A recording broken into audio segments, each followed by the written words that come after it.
Hello दोस्तों, नमस्कार। आपका अपने यूट्यूब चैनल इंडिया कोचिंग में बहुत बहुत स्वागत है। आज हम लोग इस वीडियो के द्वारा आधुनिक भारत राष्ट्रीय आंदोलन की श्रृंखला को आगे बढ़ाएंगे। तो चलिए देखते हैं कांग्रेस में नरम दल गरम दल। सीधे प्रश्नों पर हम लोग चलते हैं। देखिए, पहला सवाल है, महात्मा गांधी के पदार्पण से पूर्व भारत में राष्ट्रीय आंदोलन की दिशा को निम्नलिखित में से किन अंतर्राष्ट्रीय घटनाओं ने प्रभावित किया था? पहला है 1898 के इटली अबिसिनिया युद्ध ने, चीन के बक्सर आंदोलन ने, आयरलैंड के क्रांतिकारी आंदोलन ने, चौथा रूस जापान के युद्ध ने। ये चारों घटनाओं ने भारत में राष्ट्रीय आंदोलन की दिशा को तय किया था, लेकिन इसमें से सबसे ज़्यादा जो प्रभाव है रूस जापान के युद्ध में जापान की विजय ने, क्योंकि उस समय रूस का जापान पर शासन हुआ करता था। रूस में जारशाही शासन प्रणाली लागू थी और वही शासन प्रणाली जो है जापान में भी लागू कर दिया गया था, यानी कि जापान पर रूस का शासन था। जापान ने रूस के जारशाही शासन को उखाड़ फेंका था। इसी घटना ने बहुत अधिक प्रभावित किया था भारत में राष्ट्रीय आंदोलन को। तो चलिए देखते हैं व्याख्या में वही लिखा गया है। सबसे ज़्यादा प्रभाव जो है भारत में ये जो रूस जापान युद्ध था उसका था। चलिए आगे बढ़ते हैं। दूसरा सवाल, कांग्रेस के नरम दल के नेताओं की आंदोलन की पद्धति थी असहयोग आंदोलन, राजा वामबद्ध आंदोलन, अनुकूल प्रविघटन, अविधेयक। तो इसमें से जो उत्तर होगा आपका बी ऑप्शन, राजा वामबद्ध आंदोलन। कांग्रेस के गरम दल के नेताओं के आंदोलन की प्रमुख पद्धति राजा वामबद्ध आंदोलन, यानी कॉन्स्टिट्यूशनल एजुकेशन, अर्थात प्रशासन में भारतीयों की भागीदारी की मांग तथा जनता में राजनीतिक जागरूकता उत्पन्न करना। तीसरा सवाल है, निम्नलिखित में किस आंदोलन के कारण भारतीय राष्ट्रीय कांग्रेस का विभाजन हुआ, जिसके परिणाम स्वरूप नरम दल और गरम दल का उद्भव हुआ? तो ये 1905 का स्वदेशी आंदोलन है। स्वदेशी आंदोलन बंगाल विभाजन के बाद हुआ था और इसी आंदोलन के द्वारा जो भारत में नरम दल और गरम दल ये दो अलग अलग गुटों का उद्भव हुआ था। व्याख्या देख लेते हैं। स्वदेशी आंदोलन तथा विदेशी वस्तुओं के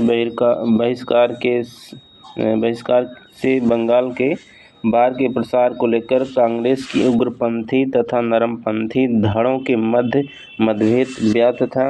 गरमपंथी आंदोलनकारी स्वदेशी और बहिष्कार आंदोलन को बंगाल तक ही सीमित न रखकर उसे देश के अन्य हिस्सों तक पहुंचाना चाहते थे।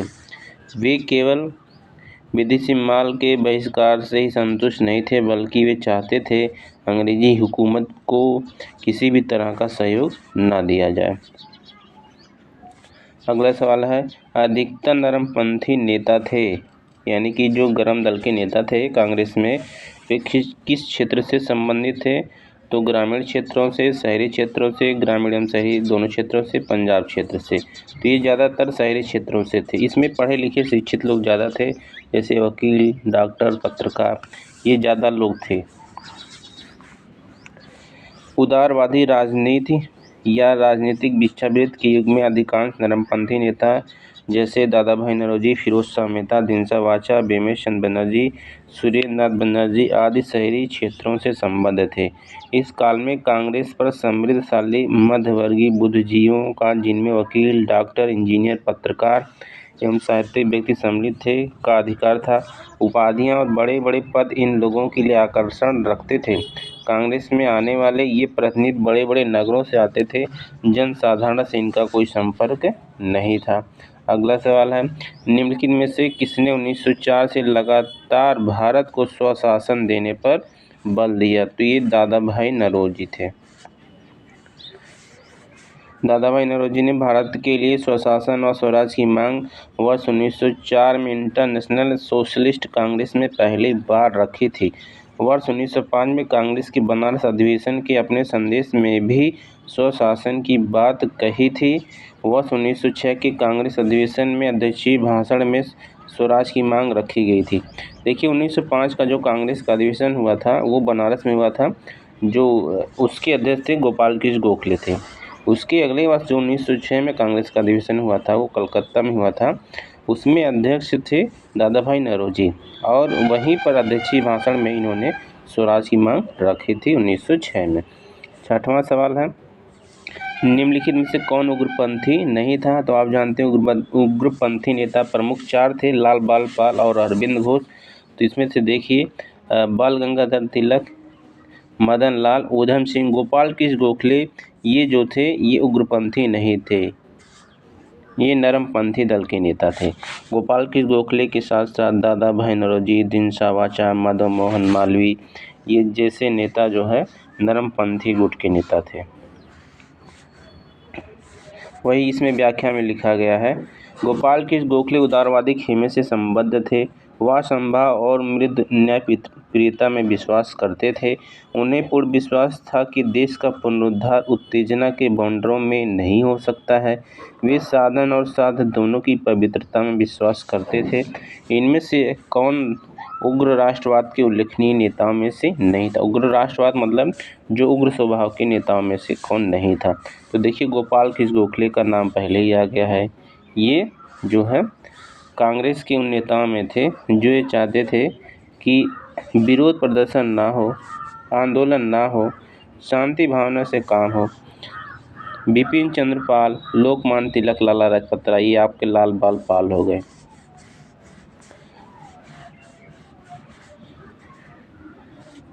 अगला सवाल देखते हैं, निम्नलिखित में से कौन सा उग्र राष्ट्रवादी नेता नहीं था? तो यहाँ पर देखिए फिर नाम आ गया है गोखले का। किसने भारतीय राष्ट्रीय कांग्रेस पर प्रार्थना, याचना और विरोध की राजनीति करने का आरोप लगाया? तो ये थे बाल गंगाधर तिलक। ठीक, इनका कहना था कांग्रेस प्रार्थना करते हैं अंग्रेजों के सामने, याचना करती है, मांग करती है, उनके आगे हाथ फैलाते हैं। तो यही आरोप लगाया था इन्होंने कांग्रेस के ऊपर, क्योंकि उस समय कांग्रेस में जो है नरमपंथी नेताओं का ज़्यादा प्रभाव था। वर्ष 1906 के बाद भारतीय राजनीति में कांग्रेस के अंदर उग्रवादी दल के उदय के साथ साथ देश में क्रांतिकारी उग्रवादी दलों का आविर्भाव हुआ। उग्रवादी विचारधारा के 4 प्रमुख नेता थे, बाल गंगाधर तिलक, लाला लाजपत राय, बिपिन चंद्र पाल, अरविंद घोष। ये 4 प्रमुख नेता यानी कि लाल बाल पाल और अरविंद घोष।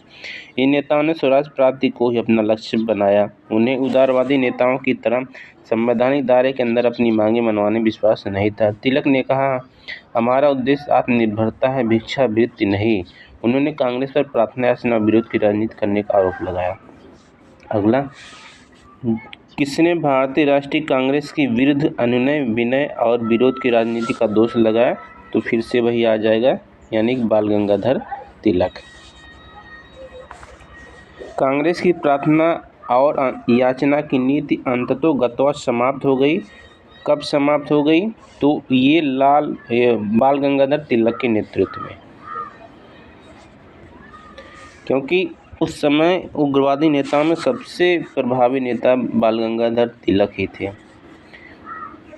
इनका राजनीतिक क्षेत्र महाराष्ट्र था। कांग्रेस नेतृत्व की आवेदन निवेदन की नीति को असफलता ने देश के अंदर, खुद कांग्रेस के अंदर असंतोष पैदा किया। ब्रिटिश सरकार द्वारा लगातार कांग्रेस के प्रति अपनाई जाने वाली उपेक्षापूर्ण नीति ने कांग्रेस के युवा नेताओं जैसे बाल गंगाधर तिलक, लाला लाजपत राय एवं बिपिन चंद्र पाल को अंदर से आंदोलित किया। इन युवा नेताओं ने उदारवादी नेताओं की राजनीतिक विचारवृत्ति में कोई विश्वास नहीं जताया। उनके नेतृत्व में कांग्रेस की प्रार्थना और याचना की नीति अंततोगत्वा समाप्त हो गई। बाल गंगाधर तिलक इस विचारधारा के अग्रदूत थे। बेगिंग इंस्टीट्यूट किसने कहा था? तो वही, यानी बेगिंग इंस्टीट्यूट का मतलब भीख मांगने वाली संस्था, तो वही तिलक ने कहा था कांग्रेस को।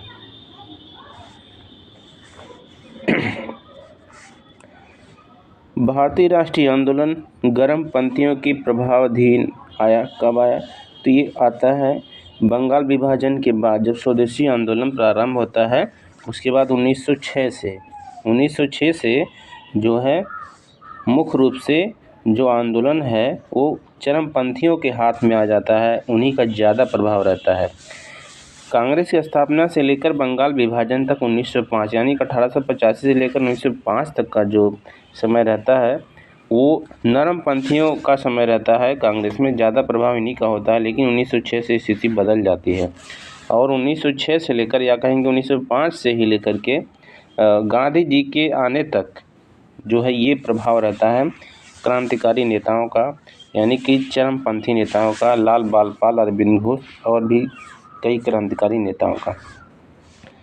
देखिए व्याख्या पढ़ लेते हैं। वर्ष 1906 के बाद भारतीय राजनीति में कांग्रेस के भीतर गरम दल का प्रभाव बढ़ा। गरम दल का नेतृत्व प्रमुख कांग्रेसी नेताओं बाल गंगाधर तिलक, लाला लाजपत राय, बिपिन चंद्र पाल तथा अरविंद घोष ने मिलकर किया। इन नेताओं ने स्वराज को अपना लक्ष्य बनाया। तिलक ने नारा दिया, स्वराज मेरा जन्मसिद्ध अधिकार है और मैं इसे लेकर रहूँगा। अगला सवाल, निम्नलिखित में से कौन सा नेता कांग्रेस के गरम दल से संबंधित था? तो कांग्रेस के गरम दल से संबंधित देखिए इसमें नाम आ रहा है अरविंद घोष का, इसका नाम आ रहा है अरविंद घोष का। बाकी दादा भाई नौरोजी, गोपाल कृष्ण गोखले, एस.एन. बनर्जी मतलब सुरेंद्र नाथ बनर्जी, दिनसा वाचा, फिरोज शाह मेहता, ये जैसे नेता थे कांग्रेस में नरम दल के नेता। अरविंद घोष कांग्रेस की उग्रवादी विचारधारा तथा गरम पक्ष के नेता थे। वे गरम दल के 4 स्तंभों लाला लाजपत राय, बाल गंगाधर तिलक, बिपिन चंद्र पाल यानी कि लाल बाल पाल और अरविंद घोष में से एक थे। 1893-94 ईस्वी में अपने एक लेख में उन्होंने कहा था, कांग्रेस श्रमिक वर्ग से दूर है, अराष्ट्रवादी है, पूर्णतः असफल रही है तथा इसकी शासकों के अप्रसन्न होने के भय से स्पष्ट न कहने की नीति को उन्होंने कायरता की संज्ञा दी। उनके अनुसार कांग्रेस क्षय रोग से मरने वाली है। वर्ष 1908 में पुलिस द्वारा मणिक तल्ला उद्यान में छापा मारकर जिन 34 लोगों को गिरफ्तार किया गया उनमें अरविंद घोष भी थे। सभी के ऊपर अलीपुर षड्यंत्र मामले के अंतर्गत मुकदमा चलाया गया। देखिए इनको जो मुकदमा चला था अरविंद घोष के ऊपर वो अलीपुर षड्यंत्र मामले में। अलीपुर षड्यंत्र मामला ये था कि लोगों ने हथियार रखा था, ऐसा सरकार ने कहा था उस समय, और इसी के आरोप में जो इन लोगों के ऊपर मुकदमा चलाया गया था। कई लोगों को उसमें सजा हुई थी, लेकिन अरविंद घोष बच गए थे। अरविंद घोष का बचाव किया था प्रभावी मशहूर जो उस समय वकील थे चित्तरंजन दास, उन्होंने इनका जो बचाव किया था, इनको बचा ले गए थे। बाद में फिर जो है ये राष्ट्रीय आंदोलन से विरक्त हो जाते हैं और छोड़कर चले जाते हैं, पांडिचेरी चले जाते हैं और पांडिचेरी चले जाते हैं, वहाँ पर एक आश्रम बना लेते हैं, सन्यासी जीवन व्यतीत करने लगते हैं। 1950 में वहीं पर उनकी मृत्यु हो जाती है। 15वां सवाल देखते हैं, निम्नलिखित में से कौन एक उग्रवादी था? तो देखिए उग्रवादी फिरोज शाह मेहता है ऑप्शन में, गोपाल कृष्ण गोखले, बिपिन चंद्र पाल, तो यहीं पर आ जाएगा आपका बिपिन चंद्र पाल, सी ऑप्शन। यानी कि राष्ट्रीय आंदोलन निम्न में से किसको नरम दली के तौर पर नहीं जाना जाता है? तो देखिए नरम दली के तौर पर नहीं जाना जाता किसको? बाल गंगाधर तिलक को, बाकी और सभी नरम दल के नेता थे। शेर पंजाब तो लाला लाजपत राय को कहा जाता है। शेर पंजाब लाला लाजपत राय गरम दल के नेताओं में से एक थे। हालांकि इसमें जितने भी नाम दिए गए हैं सभी क्रांतिकारी थे, राजगुरु, भगत सिंह, उधम सिंह। निम्नलिखित में से कौन भारतीय राष्ट्रीय कांग्रेस में उदारवादियों से जुड़ा नहीं था? तो उदारवादियों से इसमें से देखिए ऑप्शन दिया है फिरोज शाह मेहता, दादा भाई नौरोजी, गोपाल कृष्ण गोखले, ये सब किससे जुड़े थे? ये सब उदारवादियों से जुड़े थे। लाला लाजपत राय वो उदारवादियों नहीं, अनुदारवादियों यानी कि चरमपंथियों से जुड़े थे। निम्न में से किस एक को लाला लाजपत राय ने अपना राजनीतिक गुरु माना? तो इन्होंने मैजनी को माना। मैजनी इटली के क्रांतिकारी नेता थे। इनको इटली का राष्ट्रपिता भी कहा जाता है, क्षमा करिएगा दोस्तों। लाला लाजपत राय ने इटली के क्रांतिकारी राष्ट्रपति मैजनी के जीवन वृत्त को पढ़ने के बाद उन्हें अपना राजनीतिक गुरु माना तथा बाद में उन्होंने मैजनी की उत्कृष्ट रचना द ड्यूटीज मैन का उर्दू में अनुवाद भी किया। उन्होंने मैजनी, गैरिबाल्डी, शिवाजी तथा श्री कृष्ण की जीवनी लिखी। वे अमेरिका में कुछ समय के लिए रहे तथा केंद्रीय सभा के सदस्य भी निर्वाचित हुए। तो वही है मैजनी की जीवनी लिखने वाले। तो कौन है? ये लाला लाजपत राय है।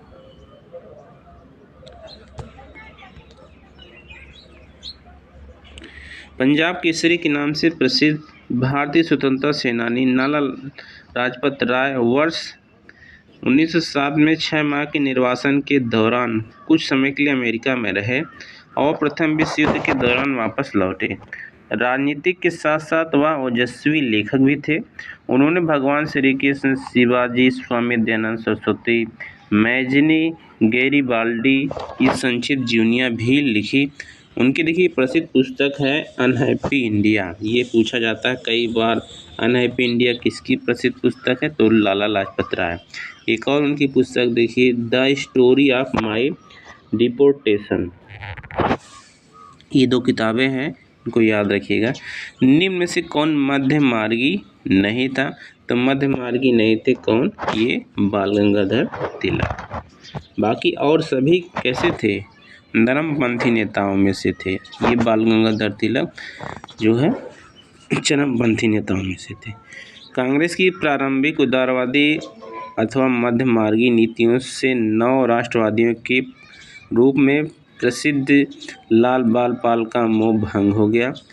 बाल गंगाधर तिलक इस नई विचारधारा के अग्रदूत थे। वे मध्यमार्गी न होकर उग्र नीतियों के समर्थक थे। अगला सवाल, निम्नलिखित नेताओं में से कौन एक स्वदेशी के समर्थक थे?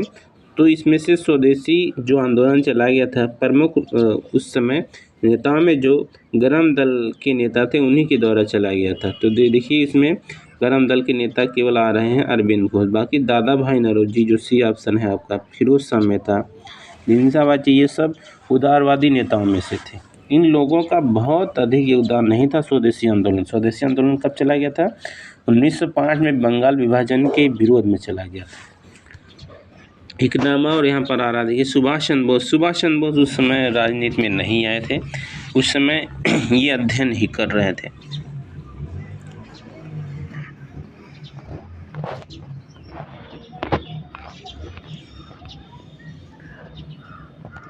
अगला देखिए व्याख्या देख लेते हैं, फिर अगला देखते हैं।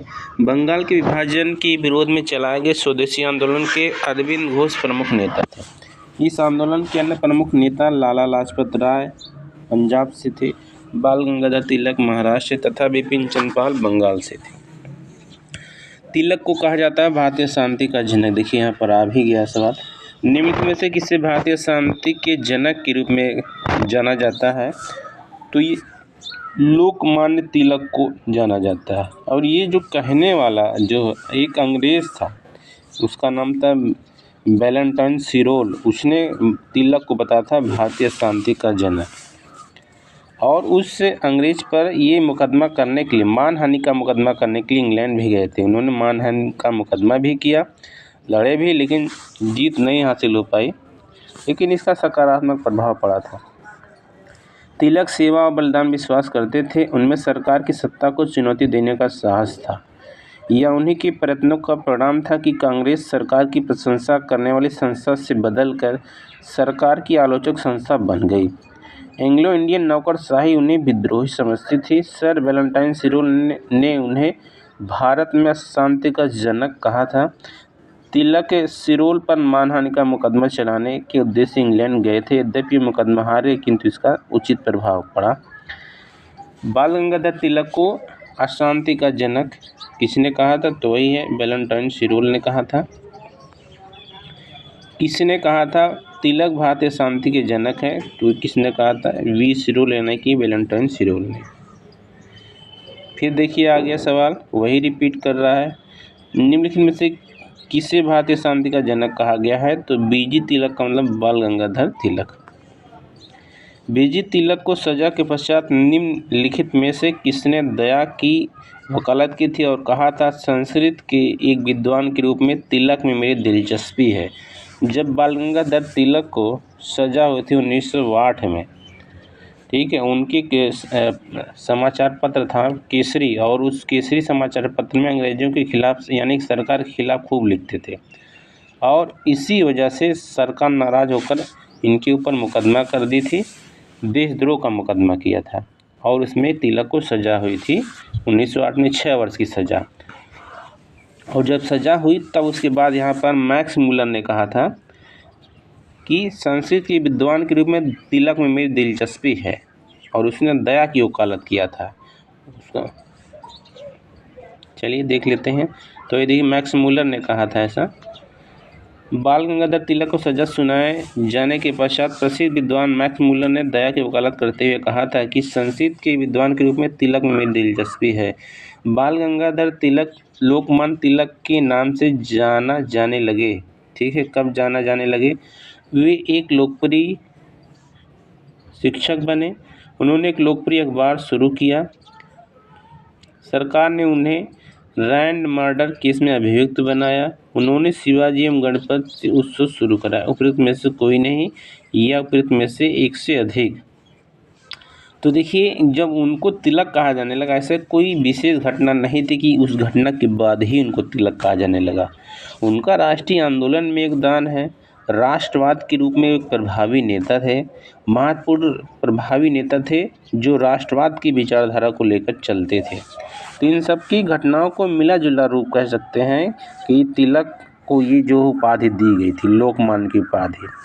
ठीक है, तो यहाँ पर ऑप्शन हो जाएगा आपका ई वाला ऑप्शन, क्योंकि एक से अधिक घटनाएं होती हैं जिसके कारण तिलक को लोकमान्य तिलक कहा जाता है। तो यहाँ पर ऑप्शन कौन सा आपका हो जाएगा? डी ऑप्शन, ये ई ऑप्शन हो जाएगा। वही यहाँ पर लिखा गया है व्याख्या में। 1908 में 6 वर्ष के कारावास की सजा स्वतंत्रता संग्राम के किस उग्रवादी नेता को दी गई? तो अभी हमने बताया वो जो है तिलक को दिया गया। कब? 1908 में 6 वर्ष की सजा। वर्ष 1908 में बाल गंगाधर तिलक को केसरी में प्रकाशित लेखों के आधार पर राजद्रोह का मुकदमा चलाकर 6 वर्ष की कारावास की सजा देकर मांडले जेल बर्मा भेज दिया गया था। बाल गंगाधर तिलक को जेल हुई थी 1908 में कितने वर्ष की? तो 1908 में 6 वर्ष की जेल हुई थी। भारत के स्वतंत्रता आंदोलन के प्रारंभिक दौर में उग्रवादी विचारधारा को निम्नलिखित में से कौन सा एक निरूपित करता है? आयातित वस्तुओं पर देशज वस्तुओं को प्रश्रय देकर देशज वस्तुओं के उत्पादन को बढ़ाना, यानी कि विदेशी वस्तुओं के स्थान पर देसी वस्तुओं का प्रयोग करना जिससे आयात कम हो सके। पहला ऑप्शन ये कहता है। दूसरा है संवैधानिक साधनों एवं याचिकाओं के स्थान पर आक्रामक साधनों से स्वशासन प्राप्त करना। सी है देश को आवश्यकता अनुसार राष्ट्रीय शिक्षा प्रदान करना। सैनिक विद्रोह द्वारा ब्रिटिश साम्राज्य के विरुद्ध बलात् राज्य परिवर्तन संगठित करना। तो देखिए यहाँ पर ऑप्शन बी माना जा रहा है। ऑप्शन बी क्या है? संवैधानिक साधनों एवं याचिकाओं के स्थान पर आक्रामक साधनों से स्वशासन प्राप्त करना। जहां उदारवादी दल संवैधानिक आंदोलन में अंग्रेजों की न्यायप्रियता में वार्षिक सम्मेलन में भाषण देने में, प्रस्ताव पारित करने में और इंग्लैंड में शिष्टमंडल भेजने में विश्वास करता था, वहीं दूसरी ओर उग्रवादी दल आक्रामक प्रतिरोध में, सामूहिक आंदोलन में तथा आत्म बलिदान के लिए दृढ़ निश्चय में विश्वास करता था। इनके लिए स्वराज का अर्थ विशेष नियंत्रण से पूर्ण स्वतंत्रता था, जबकि उदारवादी दल के स्वराज का अर्थ साम्राज्य के अंदर औपनिवेशिक स्वशासन था। 32वां सवाल देखते हैं। भारतीय मुसलमान समान रूप से उग्रवादी आंदोलन की ओर आकर्षित नहीं हुए थे। जब ये उग्रवादियों के द्वारा आंदोलन चलाया जा रहा था तो उसमें मुसलमानों को उतना सहयोग नहीं था। तो ये पूछा जा रहा है कि क्यों मुसलमान इनकी ओर आकर्षित नहीं हुए थे, इनका समर्थन उतना नहीं कर रहे थे। तो इनका समर्थन इसलिए उतना नहीं कर रहे थे क्योंकि कहीं न कहीं जो ये क्रांतिकारी नेता थे ना, वो हिंदू विचारधारा को लेकर चल रहे थे उस समय। इसलिए जो ये मुसलमान जो नेता थे या मुसलमान लोग थे, इनसे दूरी बनाए हुए थे। देखिए पहला ऑप्शन है उन पर सर सैयद अहमद खां का प्रभाव था। सर सैयद अहमद खां का प्रभाव तो था ही। ये 1857 की बात है। 1857 की क्रांति में सर सैयद अहमद खां के नेतृत्व में जो है मुसलमानों को बहुत अधिक सहयोग नहीं मिला था सैनिकों के लिए, तो इनका प्रभाव था। हालांकि अलीगढ़ आंदोलन से संबंधित थे। बी वाला देखिए, बी ऑप्शन उग्रवादी नेताओं का मुस्लिम विरोधी दृष्टिकोण। विरोधी दृष्टिकोण तो नहीं था कि विरोध तो नहीं कर रहे थे ये मुसलमानों का। सी देखिए, मुस्लिम आकांक्षाओं के प्रति उदासीनता का भाव। उग्रवादियों की हिंदू अतीत का राग अलापने की नीति। ये डी ऑप्शन सही है, क्योंकि देखिए तिलक का सबसे अधिक योगदान था इस समय उग्रवादी नेताओं में। और तिलक महाराष्ट्र क्षेत्र से थे। महाराष्ट्र क्षेत्र में उन्होंने राष्ट्रवाद की एक अलग जलाए रखा था। वो राष्ट्रवाद की भावना को जगाना चाह रहे थे। कहाँ पर? वो महाराष्ट्र में। इसके लिए उन्होंने गणेश उत्सव और शिवाजी महोत्सव का भी प्रारंभ किया था, जिसे भारत में जो राष्ट्रवाद की भावना जाग सके, लोग राष्ट्र के प्रति उनके अंदर प्रेम आ सके, इसलिए उन्होंने ऐसा किया था। और तिलक उग्रवादी नेताओं में प्रमुख नेता थे। चलिए देखते हैं। भारतीय मुसलमान सामान्य रूप से उग्रवादी आंदोलन की ओर आकर्षित नहीं हुए, क्योंकि उग्रवादी नेता हिंदू अतीत को वापस लाने की बात करते थे। अरविंद घोष ने कहा, स्वतंत्रता हमारे जीवन का उद्देश्य है और हिंदू धर्म ही हमारे इस उद्देश्य की पूर्ति करेगा। राष्ट्रीयता एक धर्म है और यह ईश्वर की देन है। अगला सवाल, बाल गंगाधर तिलक सांप्रदायिकतावादी थे। ये सांप्रदायिकतावादी थोड़ी ना थे, गलत है। उन्होंने धर्म का राजनीतिक अस्त्र के रूप में प्रयोग किया था। हालांकि उन्होंने धर्म का राजनीतिक अस्त्र के रूप में प्रयोग किया था हिंदू धर्म का लेकिन इस लिहाज से अगर उनको कहा जाए कि सांप्रदायिकतावादी थे तो ये गलत हो जाएगा। यहाँ पर ये जो कथन गलत है और जो कारण इसका है ना, वो कारण सही है। तो देखिए डी वाला ऑप्शन इसमें सही होगा।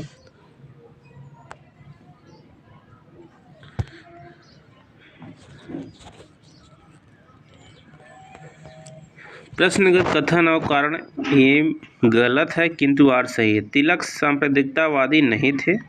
वे प्रथम राष्ट्रवादी नेता थे जिन्होंने जनता से निकट का संबंध स्थापित करने का प्रयत्न किया और इस दृष्टि से वे महात्मा गांधी के अग्रगामी थे।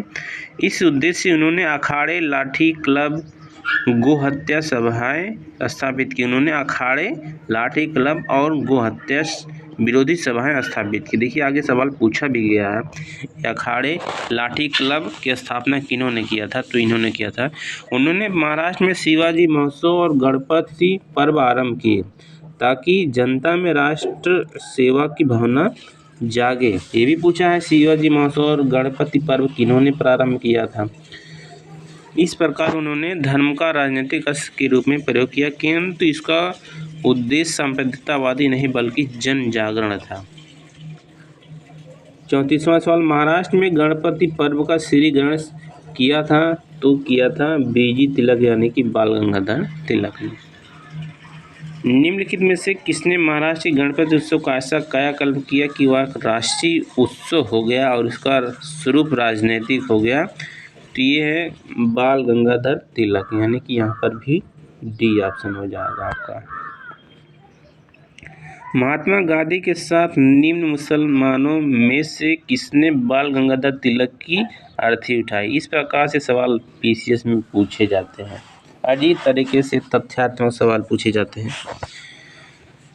तो शौकत अली, मोहम्मद अली, मौलाना ये अंसारी आज़ाद, मौलाना एक आज़ाद, मौलाना अबुल कलाम आज़ाद, यम अंसारी। तो इसमें शौकत अली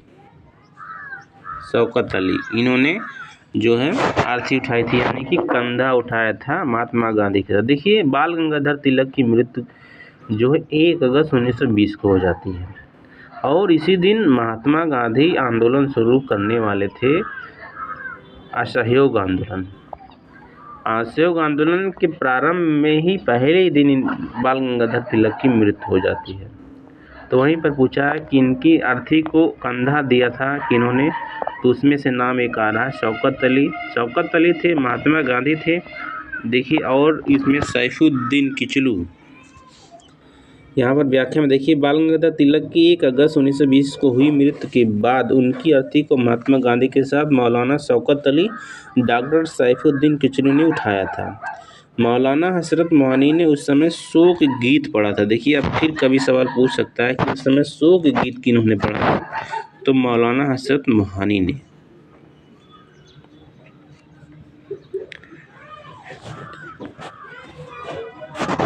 चलिए, चैप्टर समाप्त होता है। देखिए, अगला चैप्टर फिर है भारत में क्रांतिकारी आंदोलन। चलिए देखते हैं इससे संबंधित प्रश्नों पर। भारत में क्रांतिकारी आंदोलन।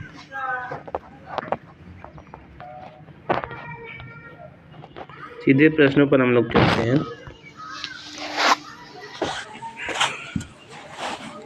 क्रांतिकारियों के गुप्त समाज अभिनव भारत का गठन किया था। तो अभिनव भारत का जो गठन किया था वीडी सावरकर ने किया था। पहली संस्था का नाम मित्र मेला था। बाद में 1904 में इस संस्था हो जाती है अभिनव भारत। वीडी सावरकर। व्याख्या में देखिए लिखा हुआ है, स्थापना 1904 में, स्थान नासिक महाराष्ट्र में, संस्थापक विनायक दामोदर सावरकर। विनायक दामोदर सावरकर द्वारा 1899 ईस्वी में स्थापित मित्र मेला ही वर्ष 1904 में गुप्त सभा अभिनव भारत में परिवर्तित हो गई। अभिनव भारत से संबंधित है कौन है? तो अभिनव भारत की स्थापना किन्होंने किया था? तो विनायक दामोदर सावरकर, यानी कि वीडी सावरकर ने, महाराष्ट्र के नासिक में 1904 में। निम्नलिखित में से किसने मित्र मेला संघ को शुरू किया, यानी मित्र मेला संगठन को शुरू किया था? तो इन्होंने शुरू किया था विनायक दामोदर सावरकर, बी ऑप्शन। 1905 में क्रांतिकारी संगठन अभिनव भारत संगठित किया गया था। तो ये कहाँ पर हो जाएगा? ये महाराष्ट्र में, नासिक में 1904 में। इससे पूर्व संस्था थी मित्र मेला।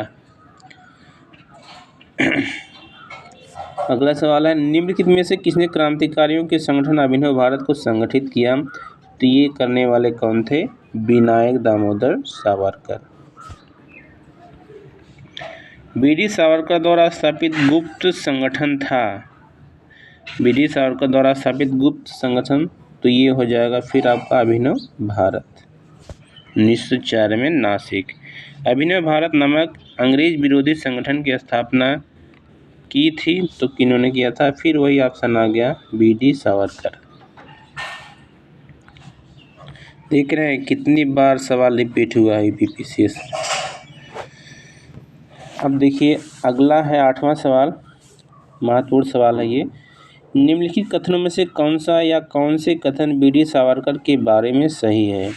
उन्होंने अभिनव भारत नामक क्रांतिकारी संगठन की स्थापना किया। तो ये पहला सही है, स्थापना उन्होंने किया था 1904 में। भारतीय राष्ट्रवादियों को प्रेरित करने के उद्देश्य से उन्होंने मैजनी की जीवनी लिखी। उन्होंने मैजनी की जीवनी भी लिखा था, शायद लिखा ही था, देखते हैं आगे व्याख्या में क्या लिखा था, लेकिन हमें लगता है सही है ये।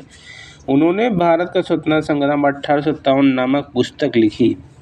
ये तो सही है कि भारत का स्वतंत्रता संग्राम 1857 पुस्तक है वीडी सावरकर की। देखिए कई बार सवाल ये पूछा भी है, ये किताब या पुस्तक किसके द्वारा लिखी गई है? तो विनायक दामोदर सावरकर, जो 1857 की विद्रोह का एक राष्ट्रवादी दृष्टिकोण प्रदान करती है।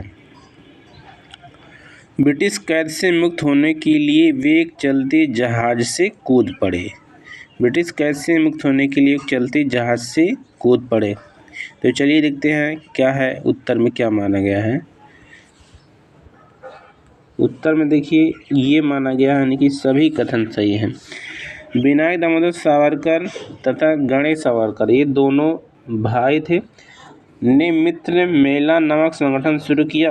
वर्ष 1904 में मित्र मेला के 200 सदस्य नासिक में एकत्र हुए तथा सावरकर ने मित्र मेला का नाम बदलकर अभिनव भारत करने की घोषणा की।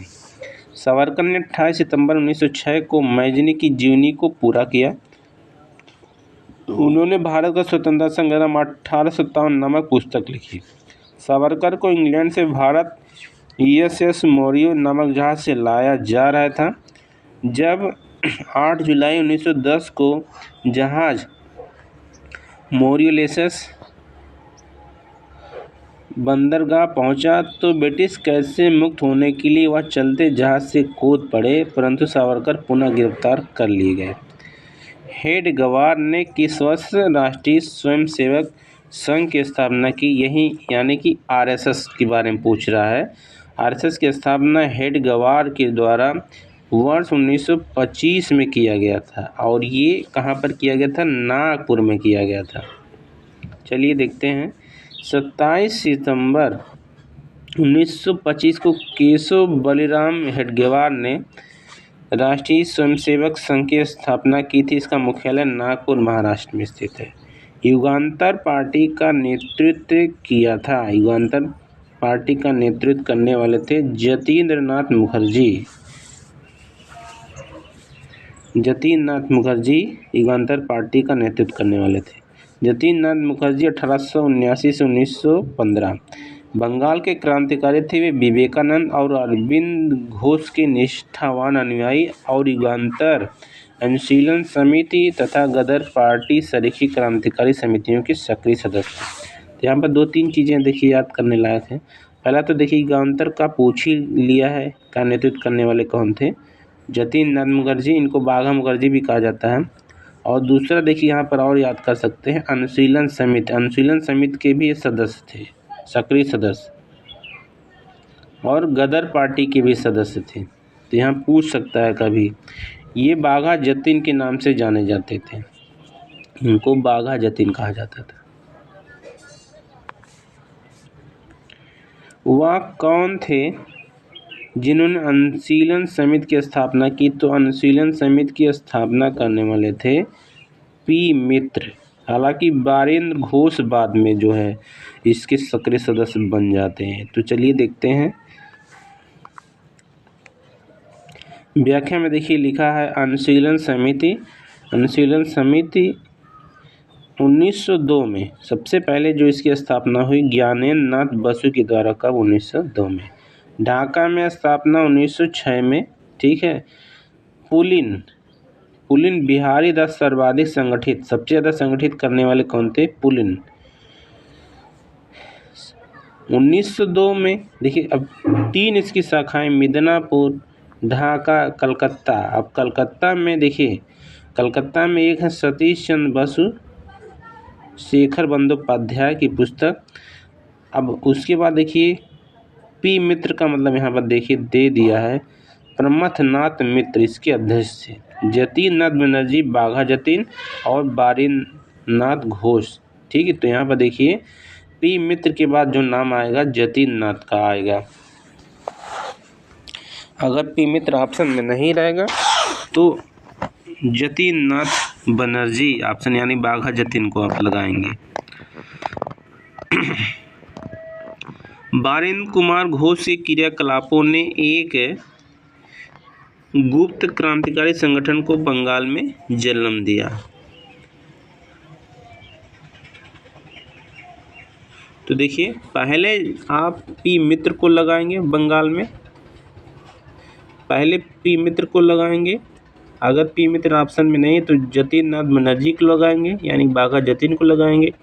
अगर ये नहीं तो बारेंद्र नाथ घोष को लगाएंगे, क्योंकि तीनों लोग जुड़े किससे?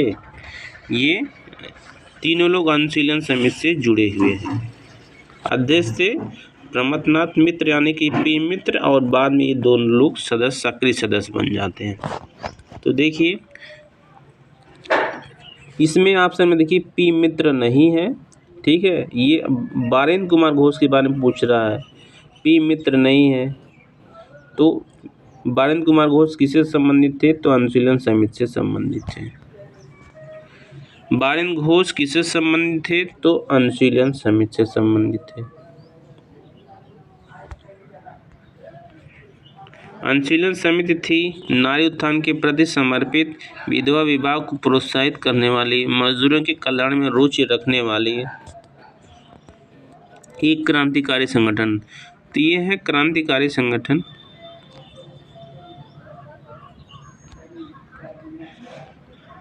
बारेन घोष निम्नलिखित में से किससे जुड़े थे? तो फिर देखिए ऑप्शन आ गया अनुशीलन समिति। बाल गंगाधर तिलक को लोकमान्य विशेषण कब दिया गया? स्वदेशी आंदोलन, क्रांतिकारी आंदोलन, होम रूल आंदोलन, भारत छोड़ो आंदोलन। तो क्रांतिकारी आंदोलन। वही सवाल फिर से रिपीट किया है कि लोकमान्य की उपाधि विशेषण कब दिया गया? तो कोई विशेष घटना तो है नहीं कि उस घटना के बाद, जैसे विशेष घटना स्वदेशी आंदोलन 1905 में चलाया गया था बंगाल विभाजन के विरोध में, तो उस घटना के बाद भी ऐसे कोई बात नहीं हुई थी कि इनको लोकमान्य कहा जाने लगा। होम रूल आंदोलन हालांकि उनके द्वारा ही शुरू किया गया था, एनी बेसेंट और उनके ही प्रयासों से। उसके बाद भी ऐसी कोई घटना नहीं थी कि इनको तिलक कहा जाए या लोकमान्य की उपाधि दिया जाए। और जो डी ऑप्शन दिया भारत छोड़ो आंदोलन, उस समय थे ही नहीं। भारत छोड़ो आंदोलन 1942 में शुरू हुआ था, उससे पहले 1920 में इनकी मृत्यु हो गई थी। जून व्याख्या देख लेते हैं। जून 1897 ईस्वी में चापेकर बंधुओं ने पूना की प्लेग कमेटी के अध्यक्ष रैंड और लेफ्टिनेंट आरएस की हत्या कर दी थी। रैंड की हत्या को लेकर यह आरोप लगाया गया कि तिलक के नेतृत्व में पूना के ब्राह्मणों ने यह साजिश की थी। जुलाई 1897 में तिलक को भारतीय दंड संहिता की धारा 124A के तहत राजद्रोह के रूप में आरोप में गिरफ्तार कर लिया गया। उन पर मुकदमा चलाकर उन्हें 18 महीने की कैद की सजा दी गई, जिसका देश भर में भारी विरोध हुआ। इस कारण तिलक को अखिल भारतीय राजनेता के रूप में लोकप्रियता हासिल हुई और जनता ने उन्हें लोकमान्य की उपाधि दिया। स्वतंत्रता आंदोलन के क्रांतिकारी आतंकवादियों का पहला महत्वपूर्ण साहसिक कार्य बर्रा डकैती का स्थान है। तो बर्रा डकैती का जो स्थान है वो बंगाल में, पूर्वी बंगाल में था। उस वर्तमान में पूर्वी बंगाल है बांग्लादेश। 1908 की बर्रा डकैती का स्थान पूर्वी बंगाल में है। 1905 में लॉर्ड कर्जन ने बंगाल को विभाजित कर दिया था पूर्वी बंगाल और पश्चिमी बंगाल के रूप में। तो वही पूर्वी बंगाल बाद में जो पाकिस्तान को मिल जाता है, पहले वह पूर्वी पाकिस्तान कहलाता है। 1971 में स्वतंत्र होकर एक अलग देश बन जाता है बांग्लादेश के रूप में। तो वहीं पर बर्रा डकैती की घटना हुई थी। देखिए इस घटना का नेतृत्व करने वाले थे पुलिन बिहारी दास। ये भी कभी पूछ सकता है। मुजफ्फरपुर में किंग्स फोर्ट की हत्या का प्रयास